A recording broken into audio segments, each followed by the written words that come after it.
नमस्कार, मैं हूं रवि साहू और उद्योग हकीकत के इस खास कार्यक्रम में आपका स्वागत है। आज हमारे साथ इस बेहद ही गंभीर मुद्दे पर चर्चा करने के लिए उद्योग हकीकत के प्रधान संपादक श्री कमलेश गुप्ता जी हमारे साथ मौजूद हैं। बहुत बहुत स्वागत है सर आपका। आज हम बात करेंगे मध्य प्रदेश में हुए सियासी ड्रामे के बारे में और जो राजस्थान में इस वक्त लोकतंत्र को नीचा दिखाने के लिए जो उथल पुथल चल रही है उसके बारे में। सचिन पायलट जो कि काफी बड़े नेता हैं राजस्थान के डिप्टी सीएम भी रह चुके हैं और कांग्रेस के प्रदेश अध्यक्ष भी वो कल तक थे, लेकिन कांग्रेस ने उनको निष्कासित कर दिया है। सर, क्या लगता है आपको, कांग्रेस से लगातार बड़े बड़े दिग्गज बाहर होते जा रहे हैं, क्या लग रहा है? नहीं, कांग्रेस से जो बाहर हो रहे हैं उनको पहली बात तो यह है कि भाई जो डर है जी, सत्ता पार्टी का एक डर होता है। तो जो भी सत्ता पार्टी है वो ऐसी पार्टी है कि वो इंदिरा गांधी के टाइम जैसी लग रहा है, जैसे जो इंदिरा गांधी ने किया जी, कि जो उनके यहाँ आ गया, उनकी शरण में आ गया तो वो दूध का धुल गया, और जो नहीं आया तो उसको उन्होंने डोज दिया तब आता है। तो अभी जो एमपी में हुआ वो यही हुआ, जितने जो विधायक अलग हुए हैं मान लो कांग्रेस से, वो ज़्यादातर डर के मारे हुए। फिर सीट भी मिल रही है, पैसा भी मिल रहा है, जहाँ तक मेरा ख्याल है कि ऐसा होता है, तो क्या बुराई है। लेकिन अब अभी जो राजस्थान में हो रहा है, जो अभी क्या है, जैसे कहा जाए बच्चे ही है, हम उसको बच्चे ही मानते हैं, क्योंकि पायलट जी जो उनके फादर थे वरिष्ठ नेता थे जी, वो तो उनको विरासत में मिली नेतागिरी, तो विरासत में मिली और ससुराल भी विरासत में मिली, वो भी राजनीतिक हैं। अब्दुल्ला की लड़की उनको ब्याई है। तो मतलब उनने जो सोचा था वो सोचा था कि भाई बीजेपी गवर्नमेंट राजस्थान में आ जाएगी, और ऐसा लग भी रहा था जी, जो उनके वादे थे, और वादे उनके चूँकि पास नहीं हो पाए। और वहाँ के जो सीएम गहलोत जी हैं वो बचपन से मतलब अपने ये समझ लो कॉलेज टाइम से कांग्रेस से जुड़े हैं और कॉलेज टाइम के नेता हैं। वो राजनीति उनके नग में समाई हुई है, बहुत ही ज़्यादा सुलझे हुए ईमानदार नेताओं में गिनती आती है, मैं मानता हूँ जी, क्योंकि मैं राजस्थान से काफ़ी संबंधित हूँ। तो वो बहुत ईमानदार और बहुत अच्छे नेता हैं, मतलब बहुत ही कूल माइंड है। लेकिन जो इनकी जो मतलब वो थी वो फेल हो गई वो जी। नहीं तो अभी भी लोगों को अभी भी एक दो ट्वीट हमने पढ़े जैसे, तो लोग कह रहे हैं विमान हवा में है जी, कब क्रैश हो जाए पता। अरे क्या क्रैश हो जाएगा, अब तो जो पायलट ही क्रैश हो गया तो विमान तो नीचे उतर गया जी, विमान का आप क्या बिगड़ेगा।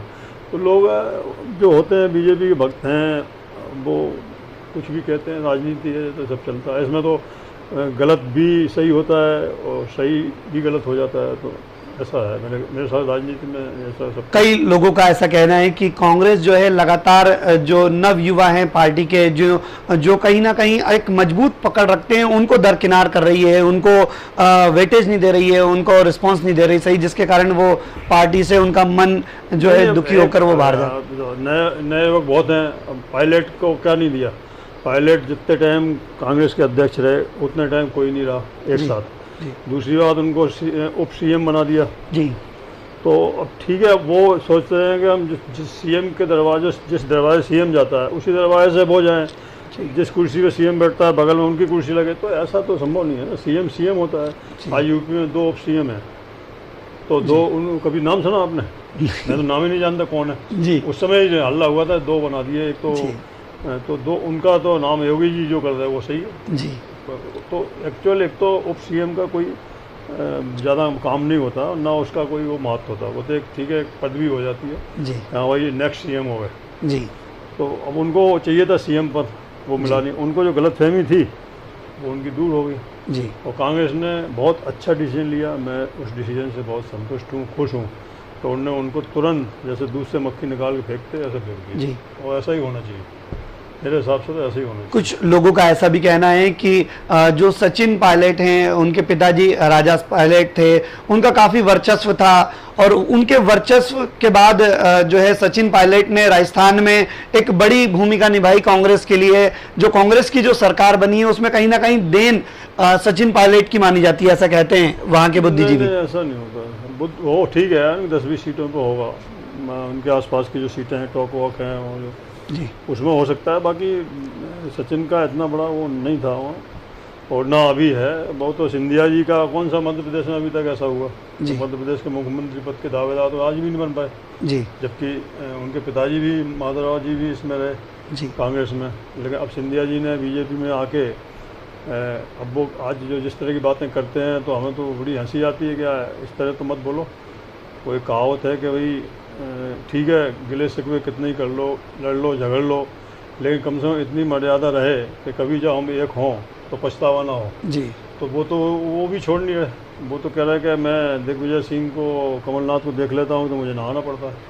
मतलब अब ऐसी बातें करेंगे लोग तो तो अब ठीक है, तुम भैया वहाँ तुम्हारा स्वागत हो रहा, नई नई बहू हो, अभी नया नया तुम्हारा उसमें आगमन हुआ है, तो बीजेपी है, आरएसएस है, वो तो अभी लेगी आपको हाथों में। अभी 24 सीटों में चुनाव लड़ोगे, पता लग जाएगा जी। जब तुम्हारे पास सीटें आएंगी तभी तो तुम आगे जाओगे जी। नहीं तो कौन, फिर क्या। एक और चीज सर देखने में आ रही है, या लोगों के बीच इस तरह की बातें चल रही हैं कि जो उमर अब्दुल्ला है, फारूक अब्दुल्ला है, उनसे जो इनका रिलेशन है, कहीं ना कहीं एक दबाव सा पहले उन पर बनाया गया। सचिन पायलट को अपने बीजेपी अपने खेमे में लाना चाहती है। कहीं ना कहीं अभी भी जो दबाव बनाया जा रहा है वो बीजेपी की तरफ से अंदरूनी दबाव, ये कह सकते हैं हम इसको, कि कहीं ना कहीं एक दबाव की राजनीति चल रही है। तो क्या कितना सही है? नहीं, फारूक अब्दुल्ला इनको क्यों दबाव डालेंगे, वो तो बीजेपी में है नहीं, वो तो बीजेपी के एंटी है। जिस तरीके से उन पर कार्रवाई हुई पिछले 2 साल पहले, उनके ऊपर लगातार कार्रवाई हुई, उनको नजरबंद कर दिया गया, उनके बेटे को भी नजरबंद कर दिया गया। तो एक पीछे से एक जो है सियासी ड्रामा चल रहा है। वो तो जो धारा वहाँ जो खत्म करनी थी तो उसके लिए नेताओं को नजरबंद तो करना जरूरी था। कहीं ना कहीं उनको सेव करने के लिए या उनको सुरक्षित करने के लिए उनका बीजेपी में कहीं ना कहीं एक बड़ा रोल, उनका काम निकालने के लिए सचिन पायलट कहीं बीजेपी में जाने की सोच तो नहीं रहे? नहीं, इसमें कोई ऐसा कुछ नहीं हो सकता। उनके रिश्ते इतने अच्छे भी ना हो, ये कैसे कह सकते हो। ससुराल है तो है, लव मैरिज है उनकी जी। और जरूरी थोड़ी है कि वो फारूक अब्दुल्ला, कई बार क्या होता है ससुराल वालों से बोलचाल भी नहीं होती जी। वो भी पॉलिटिकल है, जय पॉलिटिकल में। अब चूँकि दोनों एक ही पॉलिटिकल हैं, कांग्रेस में फारूक अब्दुल्ला कांग्रेस सपोर्टर है जी, तो ठीक है। अब वो अगेंस्ट बीजेपी जा रहे हैं तो जरूरी थोड़ी उनका कोई रोल नहीं है उसमें, नहीं हो सकता। वैसे अभी तक सचिन पायलट ने ये क्लियर नहीं किया है कि वो किस तरफ जाएंगे। बीजेपी में जाने की बात उन्होंने ट्वीट करके नकार दी है। क्या लगता है, नई पार्टी बनाने की तैयारी चल रही है? मेरे हिसाब से नई पार्टी बनाएंगे और उस पार्टी को फिर सपोर्टेड पार्टी रहेगी, वो बीजेपी को दें, जिसको भी दें, जो सत्ता होगी उसको ब्लैकमेल करेंगे, अपना उस हिसाब से चलेंगे। भाई आप हमारे 10 विधायक हैं, अजय हैं, तो अभी तो उनकी पार्टी में कोई जाने वाले हैं नहीं। वो चले भी जाएंगे 5-10 तो उससे कोई फर्क पड़ेगा नहीं ज़्यादा, क्योंकि चुनाव दोबारा लड़ना, नई पार्टी से लड़ना, और एक बहुत गलत फहमी होती ना कि आज आदमी सोचे कि हम हैं जो कुछ हैं, पार्टी कुछ नहीं। अरे जो 100 साल पुरानी पार्टी है वो कुछ नहीं है, आप हो तो ये तो नहीं मान सकते ना। कांग्रेस में रहते हुए एक बड़ा पद उनके पास था, प्रदेश अध्यक्ष का पद था, डिप्टी सीएम वो थे, कहीं ना कहीं एक बड़ा पावर राजस्थान में उनके पास था, लेकिन वो कहीं ना कहीं अपनी ही पार्टी से नाराज थे। और अभी जो है नाराज होकर उन्होंने जो है सपोर्ट अपना खींच लिया है, अपने विधायकों को लगातार उनसे पार्टी हाईकमान से दूर रख रहे हैं। तो क्या लगता है, अगर वो बीजेपी में जाएंगे या बीजेपी सपोर्टेड पार्टी बनाकर बीजेपी का सपोर्ट करेंगे तो क्या सीएम पद मिल जाएगा? नहीं, सीएम पद कहाँ से मिल जाएगा। अभी पहले करें तो क्या कर रहे हैं, आगे पार्टी बनाएंगे, जरूरी थोड़ी है कि उनके पास सीटें आई जाएं जी। अभी तो जो सत्ता तो सुरक्षित है, तो कोई उपचुनाव का तो संबंध है नहीं जी। अब खाली पायलट को उन्होंने निकाल दिया, उनके 1-2 लोग और निकले, और लोग 2-4 उनके त्याग पत्र दे देते हैं तो ठीक है, कोई बात नहीं, दे देंगे। लेकिन मतलब ये है कि इतना ज़्यादा क्या होता है, महत्व था उनका कब, जब वो अध्यक्ष थे और उप मुख्यमंत्री थे जी, और जब महत्व तो खत्म हो गया ना जी, तो मतलब महत्व तो एक सीट का होता है जी। आपको सीट से नीचे उतार दिया, आप कौन पूछेगा, जो कहते हैं ना अपने भी साथ छोड़ देते हैं जी। तो कभी कभी आदमी का टाइम भी खराब होता है। नहीं, पर कहीं ना कहीं ऐसा ही मध्य प्रदेश में भी हुआ था। सिंधिया को जो है लगातार दरकिनार किया जा रहा था दिग्विजय सिंह गुट द्वारा, कमलनाथ जी द्वारा, और अंत में ये हुआ कि वो बीजेपी में चलेगा और मध्य प्रदेश में सत्ता पलट गई, तख्ता पलट हो गया, कमलनाथ की कुर्सी छिन गई और आज मध्य प्रदेश में बीजेपी का शासन है। क्या लगता है, कहीं ना कहीं तो राजस्थान में भी ऐसा कुछ हो सकता है? जो उनकी इज्जत, जो उनका जलवा जी कांग्रेस में था जी, वो मैं नहीं मानता कि उन्हें बीजेपी मिल जाएगा, क्योंकि कांग्रेस में उनकी 10 जनपद पे डायरेक्ट पहुंच थी जी। कभी भी उन्हें अपॉइंटमेंट लेने की ज़रूरत नहीं पड़ती थी, फ़ोन करते थे कि मैं आ रहा हूँ, मिलना है, तो उनकी डायरेक्ट एंट्री थी जी। लेकिन यहाँ ऐसा नहीं हो सकता। यहाँ अमित शाह जो हैं या मोदी जी हैं, वो उनके लिए सिंधिया जी कुछ भी नहीं है जी। वो ठीक है, एमपी लेवल पे वो अपना चलते रहेंगे, उनके मंत्रियों को मंत्री पद दे दिया, अभी तो विधायक भी नहीं है जी। अब जब चुनाव जीत के आएंगे तभी तो माना जाएगा। अब जो आदमी कांग्रेस से चुनाव जीता हो और वो बीजेपी की सीट पे जीत के आएगा तो ये बड़ी अचंभे वाली चीज़ रहती है ना। नहीं, पर मंत्री रहते हुए वो लोग चुनाव लड़ेंगे क्या होता? और कहीं ना कहीं जनता को ये लगेगा कि अगर हमारे क्षेत्र का अगर मंत्री बनता है और हमारे क्षेत्र का जो व्यक्ति है, जो विधायक है, वो मंत्री रहना चाहिए, तो कहीं ना कहीं लोगों की सहानुभूति रहती है, इसलिए कहीं ना कहीं चुनाव जीतने के चांसेस बढ़ जाते हैं। अब ऐसा नहीं है, अब ऐसा नहीं है। अब क्यों नहीं है कि अब लोग जानते हैं मंत्री करते क्या जी। क्या करते हैं मंत्री कोई जेब से पैसा देते हैं क्या? मंत्री देंगे तो उसी से जो सरकार के पास पैसा आएगा, जो उनका कोटा है। अब जब पैसा आ ही नहीं रहा, टैक्स का कोई कलेक्शन हो ही नहीं रहा, सरकार का 1 करोड़ 80 लाख के कर्जे तक पहुंच गई है, 1,80,000 के कर्जे करोड़ 1,80,000 करोड़ के कर्जे पहुंच चुकी है। 26,000 करोड़ रुपये अभी कमलनाथ जी नया करके गए, और तो कर्जा उठाते जाओ, घी पीते जाओ, वो वाली बात है। आप कैसे कर सकते हो? आप कितने दिन आप कर्जे लो लोगे, किससे ले लोगे? सब बैंक एनपीए हो रहा है। इस 3 महीने के कोरोना ने 24 मार्च से लेकर आज जुलाई, अप्रैल, मई, जून, जुलाई 4 ही महीने नहीं हुए, पूरे 4 महीने नहीं हुए, देश को व्यापार जो है 50% से नीचे आ गया जी, पूरे देश का। तो मंत्री क्या कर लेगा? अभी कल एक मंत्री ने बिजली विभाग का था, प्रद्युमन सिंह जी, वहाँ गए, गोविंदपुरा स्टोर्स में घूमे जी, उसको बुलाया सीएमडी को।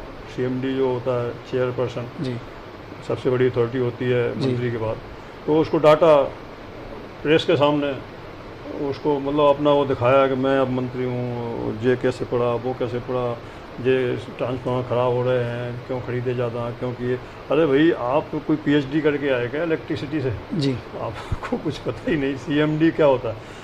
आप लोगों का वो नहीं है, गांव में बिजली जानी चाहिए, सब जगह चाहिए, होना चाहिए। अरे अभी तो बने 2 दिन हुए और सीएमडी को उनने ऐसे लताड़ दिया। ठीक है, चलो अच्छा है, उनको कम से कम लताड़ तो लगी, लेकिन वो लताड़ कहीं ना कहीं पब्लिक पे निकालेगा वो जी। आज एक ऑन रिकॉर्ड इनको इतने बड़े अधिकारी को इस तरह से बात मेरे हिसाब से नहीं करनी चाहिए।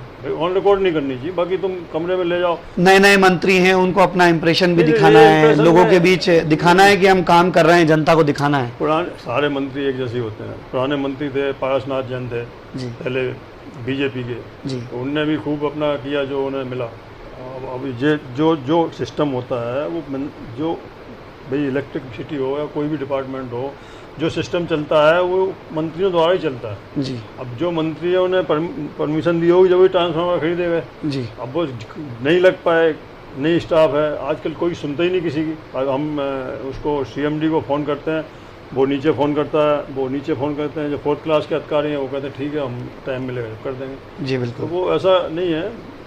अब जहाँ तक सत्ता का काम है तो ठीक है, हर एक टाइम में ऐसा होता है, लेकिन ऐसा बीजेपी का नेचर नहीं था, जनसंघ का नेचर नहीं था, आरएसएस का नेचर नहीं था। जो क्या लगता है आगे ऊंट किस करवट बैठेगा? मध्य प्रदेश में विधानसभा चुनाव की 24 सीटों पर विधानसभा चुनाव होने हैं, उपचुनाव होने हैं, तो क्या लगता है कौन सी पार्टी अब जो मैं है? तो नहीं मानता कि भाई बीजेपी को सीटें मिलेंगी, मेरे हिसाब से तो नहीं मिलेंगी। मतलब कांग्रेस वापस आ सकती है सत्ता में? वापस आए नहीं आए, लेकिन जो कांग्रेस के कैंडिडेट जीते थे जी, कांग्रेस टिकट से, वो बीजेपी से नहीं जीत सकते। उसकी वजह है जी, कि एक तो इनके जो अंदर खाने भीतर घात है बीजेपी में, क्योंकि जो एक जैसे पारस जैन है वो इलेक्ट्रिक मंत्री रहे, पहले बिजली मंत्री रहे, आज उन्हें कोई मंत्री पद नहीं दिया। कितने सीनियर हैं जी, समझदार हैं, पढ़े लिखे हैं, बहुत अच्छे बिजनेसमैन भी हैं। तो आप अगर इग्नोर करोगे तो किसके लिए इग्नोर कर रहे हो भाई? आपको सत्ता ही चाहिए खाली, चाहे कांग्रेस ही आ जाए, चाहे बीएसपी आ जाए, सबको ले लो। सबके मन अलग अलग हैं, सबके दिमाग अलग अलग हैं, सबकी मतलब पार्टी का सिस्टम अलग है, सबका मतलब हर मुसलमानों की पार्टी है कांग्रेस, खुल के पार्टी है। बीजेपी को मुसलमानों को वोट नहीं मिलता। तो अब आपने कांग्रेस के जो आदमी लिए हैं तो क्या वो वोट आपको मिलेंगे क्या? नहीं। फिर तो वो वोट तो इनके जाएंगे जिससे कांग्रेस जीती है। जी। तो अब वो बीजेपी में ही वोट जाने नहीं, वो पहली बात। और बीजेपी के वोट इनके कट जाएंगे। उसकी वजह है अब सीधी सीधी के बीजेपी अंदर काफ़ी हलचल है इस बात की कि भाई इनने कांग्रेस को नहीं लेना चाहिए, जिनसे हम जिंदगी भर दुश्मनी मानते आए जी। जिन सिंधिया को हमने वो माना बेवफा हमारे बुंदेलखंड में, झांसी रानी को साथ उनने जो व्यवहार किया था एक तरह से उन्हीं ने मरवा था मिल के अंग्रेजों से। तो जब माधवराव सिंधिया रेलवे मंत्री थे तो झांसी को वो एमपी में लेना चाह रहे थे, लेकिन झांसी वालों ने उसके लिए हड़ताल कर दी थी कि नहीं, हम तो माधवराव सिंधिया के साथ जाएंगे नहीं। माधवराव सिंधिया से हमको एक मदद नहीं चाहिए, झांसी रेलवे स्टेशन हमारा जैसा है वैसे ही रहने दो। हम जो है जो हमारे रानी लक्ष्मीबाई को जिनने विश्वासघात किया, मैं उनके साथ नहीं कर सकता। तो ऐसे माने जाते हैं। अभी चर्चाएं भी हुई, जी जी बिल्कुल, विजय सिंह वगैरह सबने कहा कि इस तरह से, तो ऐसा नहीं है, ये मुश्किल है। अभी पब्लिक बहुत समझदार है। इस बीच में जो लॉकडाउन का टाइम रहा, इसमें पब्लिक ने बहुत कष्ट उठाए और बहुत तकलीफ़ें झेली हैं, किसी ने कोई साथ नहीं दिया उस समय। तो ऐसा मेरे हिसाब से नहीं है कि बीजेपी सीटें आ जाएंगी मंत्री बना के। आप सारे नियमों को तोड़ रहे हो, अगर तोड़ते रहो उससे कुछ होना जाना नहीं है। तो नियम ही तोड़ना है जी। आज कोई विधायक नहीं है वो मंत्री बन गया, ऐसा कैसे हो जाए? अरे हम ही को बना दो, ये तो हम भी तो कस्टमर हैं। जरूरी है। मध्य प्रदेश में जो विधानसभा उपचुनाव होने हैं 24 सीटों पर, उन पर लगातार मंथन जारी है। कई लोग अपने अपने तर्क दे रहे हैं, पर यहाँ पर उद्योग हकीकत के प्रधान संपादक श्री कमलेश जी गुप्ता जी ने हमें साफ तौर पे कहा है कि जो व्यक्ति कल तक कांग्रेस के नाम से वोट बटोरते थे, आज अगर वो बीजेपी में आ गए हैं तो वोट उनको उस तरीके से नहीं मिलेगा, जीत की संभावनाएं कम बनेगी। देखना तो ये बड़ा दिलचस्प होगा कि विधानसभा उपचुनाव में आगे ऊंट किस करवट बैठता है। मध्य प्रदेश में क्या शिवराज के सर पर ताज रहेगा या दोबारा से कमलनाथ सत्ता का सुख भोगेंगे? हम इसी तरह की चर्चाएं लगातार आपके सामने लाते रहेंगे। अभी दीजिए हमको इजाजत, नमस्कार।